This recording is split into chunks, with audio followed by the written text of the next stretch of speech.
দীর্ঘদিনই মোটামুটি যাতায়াত করতাম, টিকিট কাটি নাই।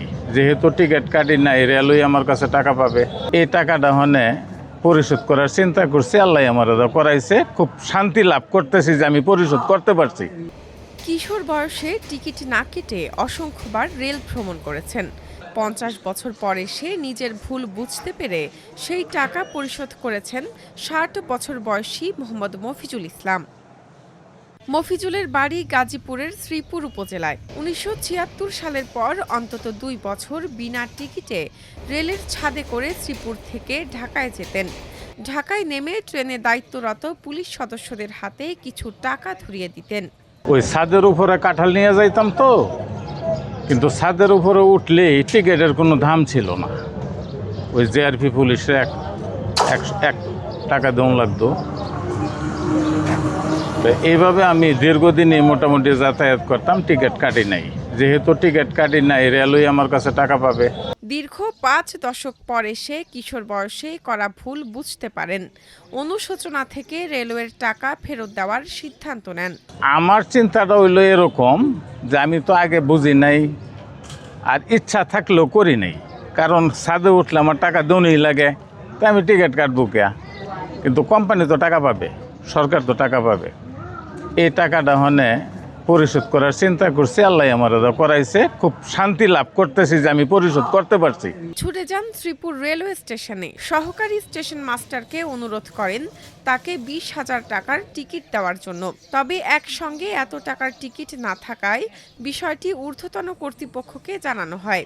1 সপ্তাহ পর মফিজুল ইসলাম আবারও স্টেশনে যান। শেষমেশ গত 28 মার্চ রেলওয়ের বিশেষ রসিদের মাধ্যমে 20,000 টাকা জমা দিয়ে দায়মুক্ত হন। আমি ওনার সাথে বলছি যে আমি তো টিকিট পাও না, তখন যদি কাটতাম আমার তো দিতেন, তেমন টিকিট দেন, কোনো অসুবিধা নেই। পরে একটা রিসিট আমার দিল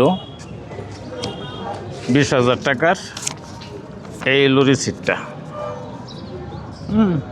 20,000 টাকার রিসিট দিল। তো ওনা আমার বুঝ দিলেন যে এই 20,000 টাকা রেল কোম্পানি 40,000 টাকা পাইল। কিভাবে? ওই যে টিকিটটা আপনি নিলেন না, ওইটা তো আমরা পাবলিক রেজে আরও 20,000 টাকা পাবো। কাজে রেলের লাভ হয়েছে। Sreepur rail station master Mohammad Saidur প্রথম আলোকে বলেন, রেলওয়েতে এভাবে পুরনো বকেয়া বা দায় মুক্তির টাকা পরিশোধের আইনি বিধান রয়েছে। মফিজুল ইসলামের এই সিদ্ধান্তকে একটি চমৎকার মানসিকতার দৃষ্টান্ত বলে মনে করেন তিনি।